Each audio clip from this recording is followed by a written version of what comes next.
Escalation in President Trump's efforts to roll back diversity, equity, and inclusion initiatives in the federal government. Our country is going to be based on merit again. After ordering an end to all DEI initiatives across federal agencies, the administration is now warning workers they have 10 days to report colleagues who are trying to conceal DEI programs. If workers don't comply, they will face, quote, adverse consequences, according to an email sent to multiple agencies and reviewed by CNN. The president's allies say the initiatives are part of the administration's plans to cut government bureaucracy. There are already rules on the books. You cannot discriminate against a minority or someone that's too old. These laws are written in. You cannot discriminate. So we believe the DEI is just an unnecessary layer of bureaucracy. All right, joining us now is Mayor Randall Woodfin of Birmingham, Alabama. His new book, Son of Birmingham, a memoir, is out now. Mr. Mayor, thanks for joining us. Casey, good morning. Thanks for allowing me to have some time with you. So let's start with what the president has done here. What impact will this stripping of DEI offices from the federal government ultimately have? Listen, the unfortunate part of this conversation of stripping DEI, Americans are witnessing the Alabamification of federal government. We've seen in Alabama legislators create laws to get rid of DEI, and the governor sign into law that removing DEI from colleges and universities and other aspects throughout the state. And so we've seen this dance, and the unfortunate part is other Americans have to witness this at the national level.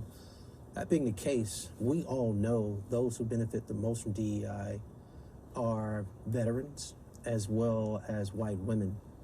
And so DEI has always gone well beyond African Americans and other minorities. When you say you don't want to have programs that support veterans, when you say you don't want to have programs that support women, et cetera, what are you really saying? What message and who are you trying to communicate with? And so it's beyond frustrating and disappointing. It just goes to show you that 47 told us what he would do, and he's doing it. Sir, do you think there are any areas where DEI programs have gone too far? I do not believe that's the case. Look, we've made the words diversity. We've made the words equity. We, as in others, have made those words inclusion bad words. Inclusion is not a bad thing. There is no such thing as going too far as it relates to being inclusive. There's no such thing as going too far as it relates to equity. This is America. Equity is the right thing to do. There's no such thing as diversity being bad. America is a very diverse place. I think diversity, equity, and inclusion has been weaponized for some to use to say it's taken away from others. But what it's really doing is making sure we're intentional, whether it's at the federal level, state level, colleges and universities level, corporate America level, that there's parity.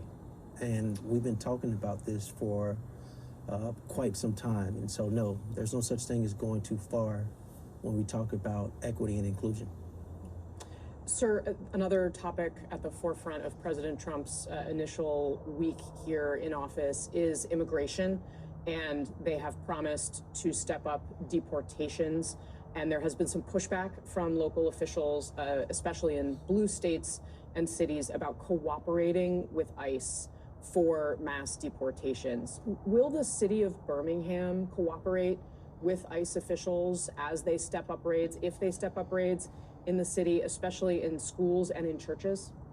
Casey, again, I can tell you the unfortunate part about this, and you may hear me keep repeating myself, that the United States of America is witnessing the Alabamification of the federal government. Again, we've been here before in the state of Alabama with the House bill literally over a decade ago, 2010, and that brought in sweeping legislations to target our Hispanic community throughout the state of Alabama.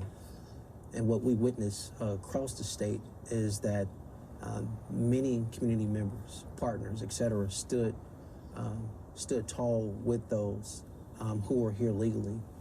I think the conversation around illegal immigrants, there can be an actual healthy debate. I think all Americans agree that those that are here illegal and those who are here illegal and have committed crime should be deported. That's not up for debate. I think what is up for debate is when you consider the impact of those who are here, who were born here. And you have an executive order that says that can no longer happen as it relates to being American citizens. What are we saying for our school systems? What are we saying for our employers, et cetera?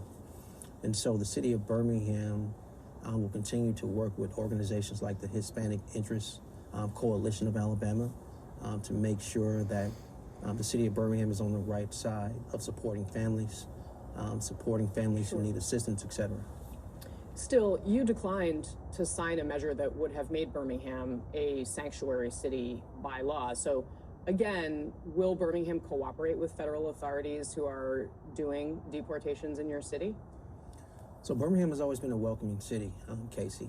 And I think this conversation about what will the city of Birmingham do or not do is a very interesting question because we have a party that holds themselves out as law and order, and then we just seen what they've done with these massive pardons for those who committed treasonous acts, not right, just against Capitol. What are you saying to your police forces, your local cops, if ICE comes to town? What should they do? I think our police force is literally focused on the public safety of our citizens. We're focused on gun violence. We're focused on the things that we deem necessary to keep citizens safe. We also have a priority to hire more officers. And so we're already short officers, if that makes any sense. So our keen priority is making sure that we are actually policing our streets. Our priority is making sure that we can tackle gun violence. And when you think about it, there's this conversation on one hand about ICE and immigration, and then we're not paying attention to the fact that a city like Birmingham facing gun violence at a fortunate on high rate. They've just gotten rid of the Office of Gun Violence Prevention at the White House. And so, you know, we have our priorities in the city of Birmingham. Our priorities are to keep people safe. Our priorities are to focus on gun violence and decrease gun violence. Our priority is to focus on innovative and creative ways to improve quality of life of the citizens of Birmingham. All these flurries of executive orders, we have not seen the price of eggs go down yet. And so what's the real focus? And the focus should be on the American people, making sure people are safe, making sure we improve quality of life. We haven't seen that in the last 48 hours. All right, Mayor Randall Woodfin, thanks very much for spending some time with us this morning. You can pick up a copy of his new book, Son of Birmingham, out now.